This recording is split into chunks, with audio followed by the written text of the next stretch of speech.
Welcome to Helping Organizations Thrive. Today I have Anita Lettink on the show. Good morning to you, Anita. Good morning, and good morning to the audience. Yes, indeed. Good to see you. Good to catch up with you. You are a partner at Strategic Management Center Yeah. and the founder of HR Tech Radar. And you've been a leading authority on the future of work and pay, HR transformation and outsourcing for over 20 years. You've worked with largest global organizations to reimagine the way work gets done, future-proof their people function and services, and ensure they are supported by latest innovation and technologies. And funny enough, we'll be talking about the future of work, although a very big topic. We're going to Mhm. narrow it down to looking at the whole demographics, generational things that's going on at the moment, and trying to let's get our thinking out sort of 5 year, 10 years time as well. But before we get into that conversation, Anita, I'd love to ask, what do you love about what you do? So, originally, I am an educator. And when I give presentations, the thing that I love most is when I see the lights go on in the eyes of the audience. Because often when I talk about the future of work, I talk about difficult concepts, I talk about new developments, and I also talk about emerging technologies.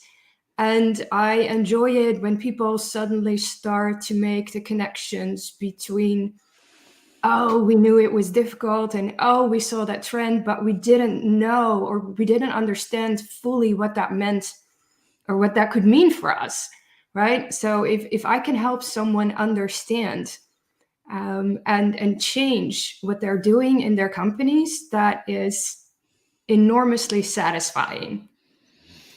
And that sounds very satisfying, giving those people not only the insight, wisdom, but to get to that place where they get that Mhm.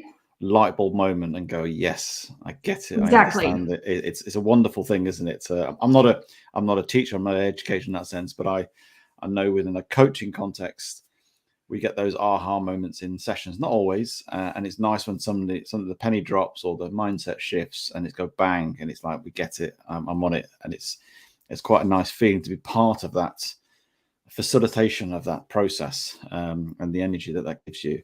Mhm. So, well, we're hoping today to give people some light bulb moments and some insights that will perhaps challenge where they are right now, but hopefully give them some steps that will help them navigate through some of the perhaps the difficulties are in the concept of the future of work. And we are looking at we know that I suppose we've got an aging population, we've got increased more sort of female participation in the workforce and increased diversity. And I'd just like to get your thoughts on the whole sort of, I suppose, demographic, generational dynamics that are going on. What is that, Mhm. and how just I guess frame people of what that means, and so and we can go from there in terms of how we navigate that within an organization. Yeah, sure. So when I talk about the future of work, I often challenge people to think about their workforce 2, 3 to 5 years from now. And the reason for that is that every decision you make today will probably affect your future workforce much more than your current workforce. As an example, when you buy a new HR solution, first of all, you need to select it, then you need to contract it, then you need to implement it. So before you actually use it, there's easily 6 to 12 months down the road. So that's why you need to think about your future workforce. Now, what I often find is that people don't really know what their future workforce looks like.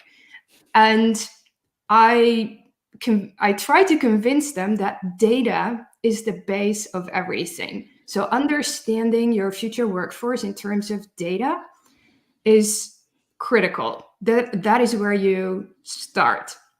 And given the current circumstances in the world with regards to population, demographics is or demographics can actually make or break your company. And what I mean by that is in many countries in Europe, the population is still growing, but the actual number of people in the workforce is declining. And that is because more people leave the workforce than enter it. And that has to do with an aging population. So you need to understand if the services that you want to provide in future, if you actually have the people available to do that. And if you don't, then where or how can you get them? And then you also, I mean, demographics is one, but then of course the lack of the right skill sets is the second one. If you don't understand what your workforce will look like or where your future workers will come from, that can be detrimental to your business and to the success of your strategies. So that is why demographics plays such a large role when thinking about the future of work.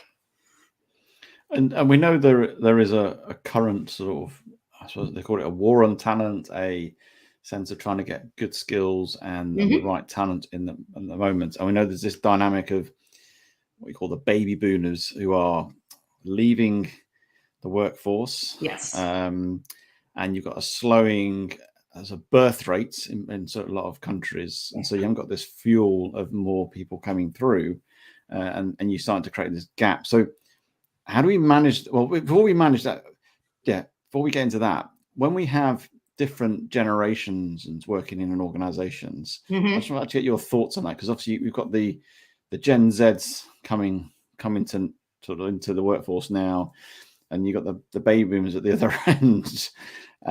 All different experiences, all different ways of working, different thinking, different mindsets, and it'd be nice to understand how we could perhaps help organizations navigate having those different generations in, because I think it's good to have those different generations in a workforce.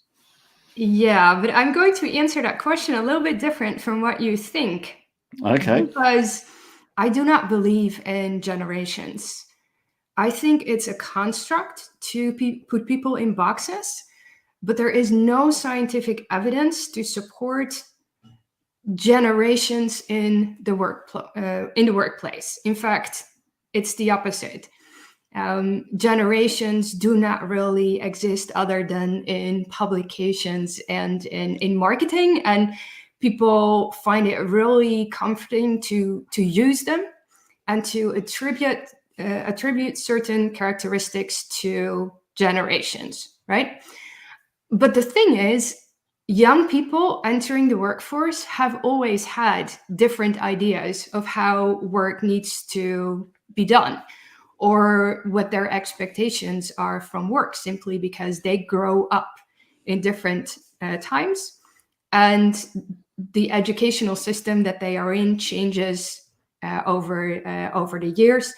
And collectively, they have different ideas. So I find it much more interesting to think about options, because when you really think this through, I'll give you the example of life events, right? Having a baby with your partner, with your family, changes your life. It puts it upside down for a while, right? But what you see is that people can have babies in their 20s, in their 30s, in their 40s, in their 50s. Some men even have babies in their 60s.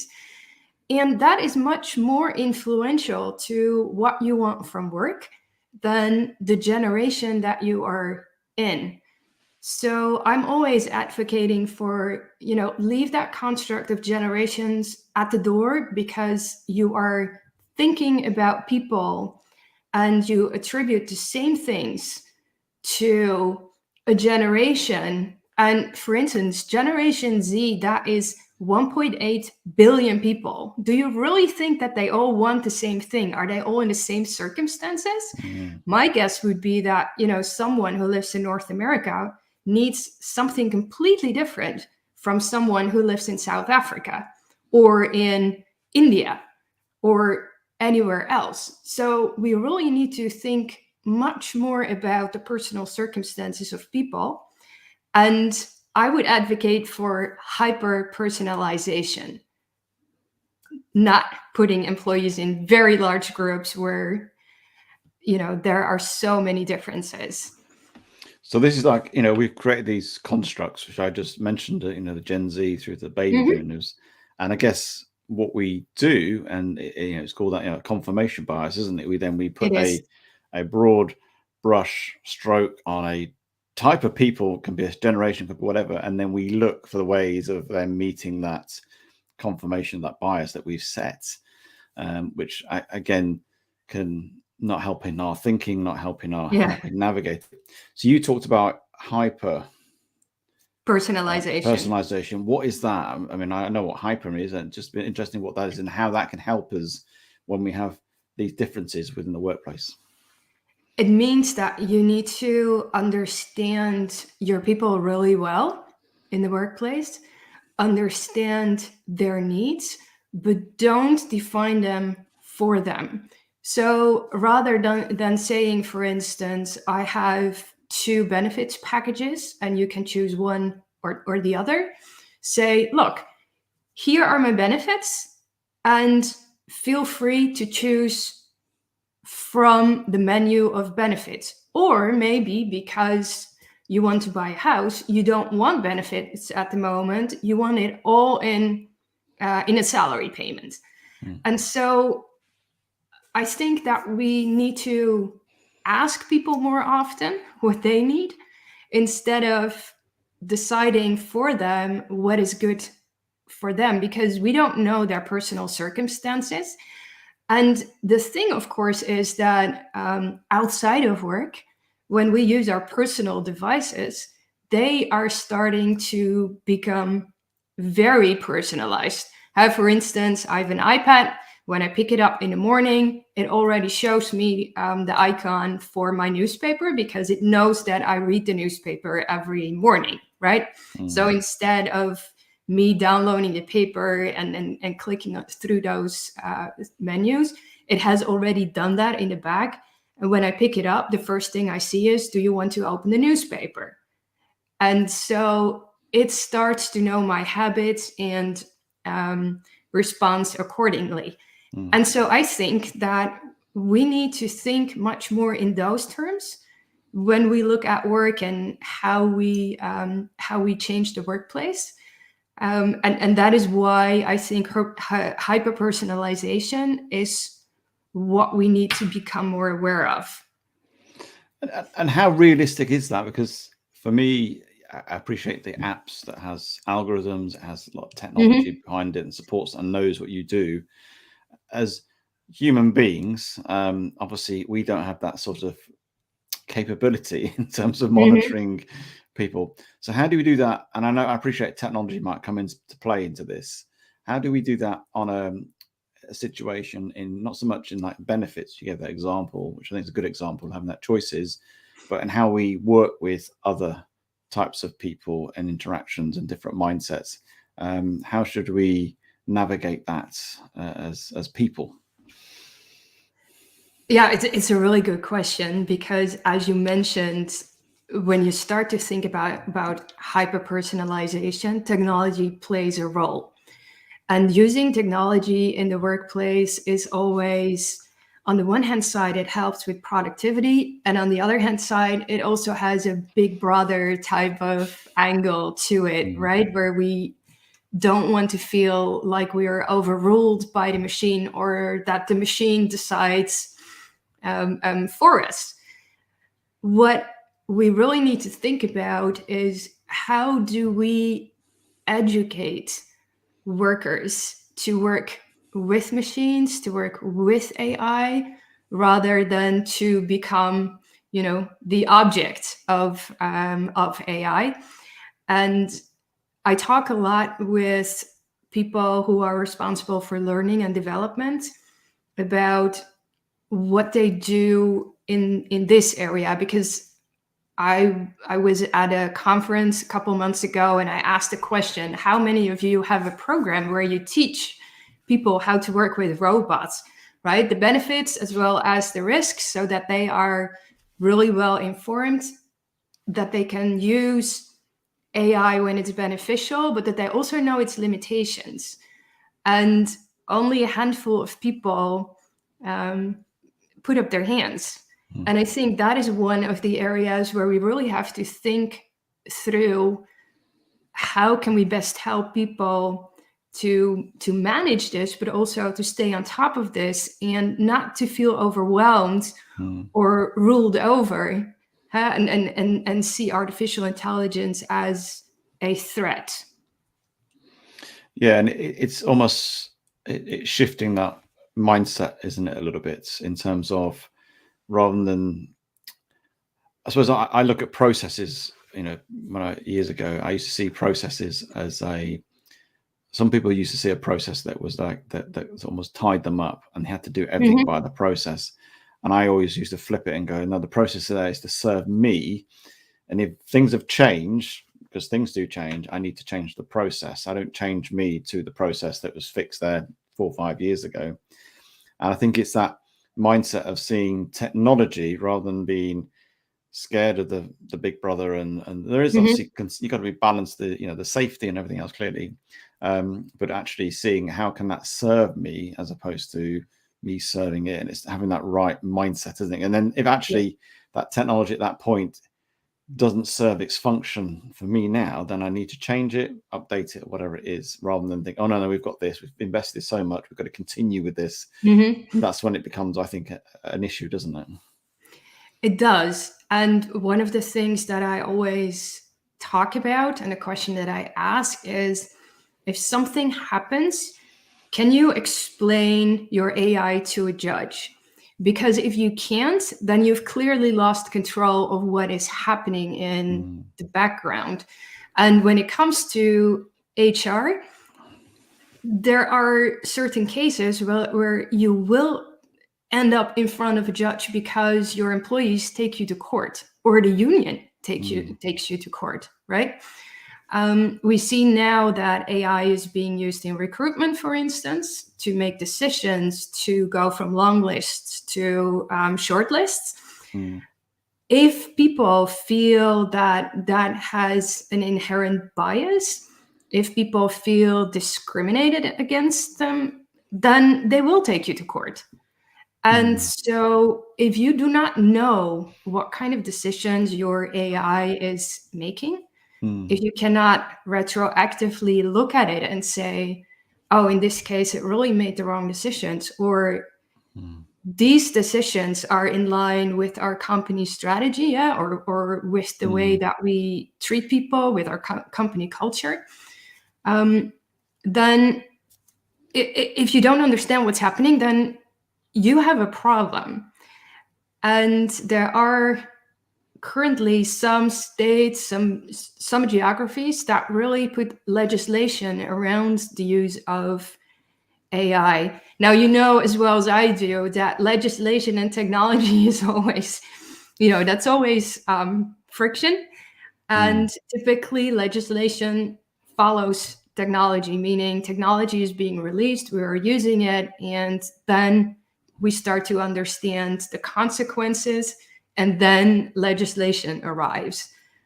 I think that we are slowly getting to the stage where legislation arrives to sort of put a barrier around, or a border around what is possible, what we can do, but also what we cannot do. I guess it's that sort of having due diligence on the AI or the technology, but also having that within an organization, the right sort of governance of, like anything you would have, making sure that it's abiding what you're trying to do, what it's trying to achieve, and ensuring like safety and personal well-being and all that sort of stuff is in within that. Just going back to my first question, which I'm not going to ask it in a generational context, more from a mindset point of view, because obviously we have different people coming together, and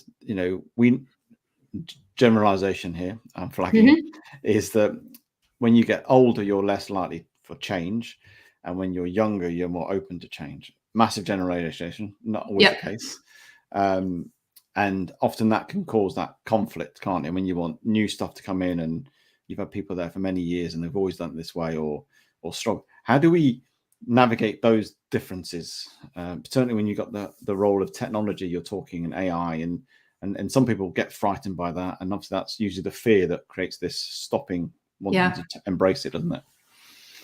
Well, for one, in all the projects that I have run in the past, but also currently run, the phrase "but we've always done it this way" is forbidden, because I think that phrase opens the door for change. And or sorry, that phrase closes the door on change, right? And to remain relevant in this world that is changing so fast, you have to understand what is happening outside, you have to understand what's happening internally, and then you have to bring that together. So the status quo does not work for anyone. And often when I talk to, let's say, older people, I bring them back. I remind them of when they joined the workplace.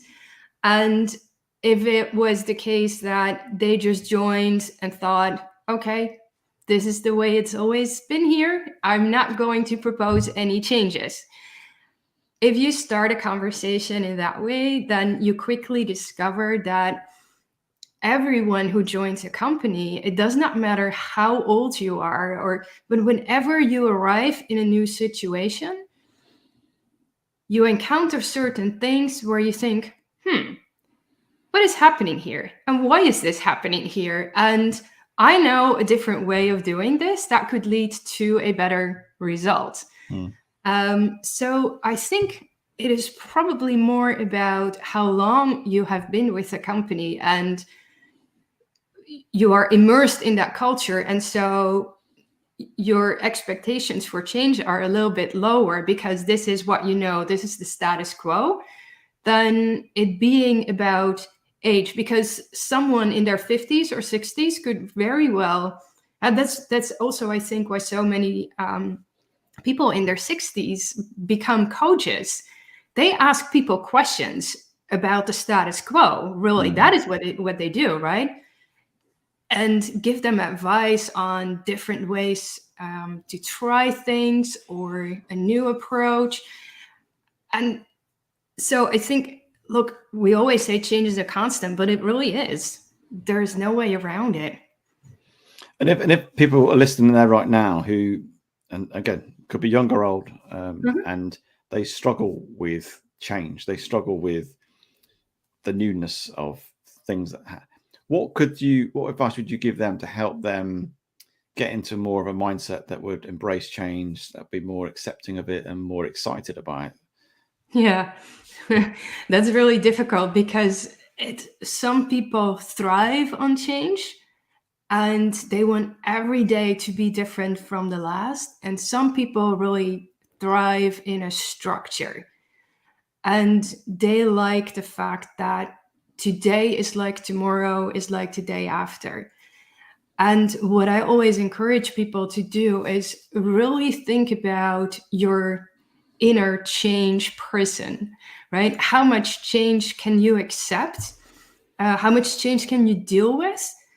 And then think about how that reflects in your work life, also in your personal life. Because if you are a person that does not deal well with change, maybe you should not work in a project or a team, or in an organization that is constantly implementing new technologies and is always after the latest and the greatest. This is, I have learned through many of the projects that I've done, a very personal issue. And if your personal beliefs and your work life are out of sync, it's very hard to be happy in the workplace. I don't know if that is the answer you expected. No. This is how I see it. And I think it's I think as leaders, I think leaders need to be mindful of other people's, or aware of their, I suppose, their change. Yes. Sort of appetite, I guess, and be mindful of that in putting people into certain roles, or when you're as a leader, you're racing ahead and realizing actually some people are quite way behind, and how you manage that and getting alongside people. And so I say we're all different, and I think it's not saying they're wrong and they're right. As you say, if that company's not for you because of the pace of change, then you need to sort of look for something else, or it's really slow and you get frustrated by absolutely sort of old sort of processes that are just holding the business back from your perspective. Again, you need to find somewhere it's a bit more fast paced. Yeah, and you bring up something that I think is really important. When you mentioned leaders, I immediately thought about change fatigue, right? Because even people who thrive on change can be very fatigued by the amount of change, and that is sometimes caused by leaders in a team who all run change programs all at the same time, and they are not aligned very well, and everyone is just throwing change after change into the organization, to the point where people are simply sit back and say, look, I cannot handle one more change, I'm not going to do it. So you also have to be very mindful about the amount of change that you and the change programs that you run into an organization. They have to be well aligned, and not all at the same time. And because even people that thrive on change can become very fatigued with it. And if that is the case, that is the moment where leaders really start to or need to take notice and say, something is not right here. And now what are we going to do? So this constant evaluation between, I would say, the top and the bottom of an organization, and that alignment needs to be managed very carefully and well. So just taking this out to this 5-10 years out, thinking the fact that whatever you put in place today, it won't be effective or for the next 4 or 5 years time. So what are based on what's happening with demographics, aging population, what do organizations need to start doing today? What sort of actions need to start doing today that will help them for the next 3 to 5 years to still be competitive for gaining talent and able to sustain their business in terms of that longevity? Sure. So it starts with the business strategy. You need to understand, or you need to know what your business strategy is. Not in detail, but roughly. Because from that, you can derive your workforce strategy. Who are the people that I need to execute that strategy? And if you start thinking about that early enough, you still have time to, for instance, start a subsidiary in another region or another country where you can find these people, or think about ways to introduce remote workers into your organization, or look at your current workforce and say, these people will be out of a job because their skills simply do not match. What can I do to up and reskill them so that they will have new positions once we start to execute the strategy? So just a couple of ideas. So it's almost taking that succession planning from a more of an organizational point of view, and cascading that out to wherever you want to go to, and working back, what do I need to get there? What skills, roles, and then some strategies of how you're going to train, retrain, or gain talent from various places. Just before we finish, it'd be good just to have I suppose a final thing really is to say, what do you think, if you were talking to a HR leader right now, what one thing or two things should be keeping them awake at night about the future of work? Hopefully not keeping them awake, really awake, but I mean, in terms of that question, what should be top of mind for them? In the first place, if they are in Europe, North America, China, Japan, they should really be thinking about the numbers because of the demographic changes. If they are anywhere else, everyone really has to think about skills. Do my people have the right skill sets to thrive in a world that is becoming more and more digital. And we know that digital skills age much faster than analog skills. So, what have I done, or what am I doing to help people not only acquire those skills, but also maintain those skills? And where possible, learn the new skills that I need to keep my company going. Thank you for that, Anita, and thank you for your insights and also your challenge on the generational Yes, constructs that we have. I like absolutely. that. I always like to learn new things and be challenged on my thinking as well. If people are interested in get to know you and want to connect with you, what's the best way of doing that? Well, they can always reach out to me on LinkedIn. I have a website, anitalettink.com, and I also have a Substack newsletter that is free, and that is anitalettink.substack.com. Brilliant. Well, thank you for your time today, Anita. Thank you.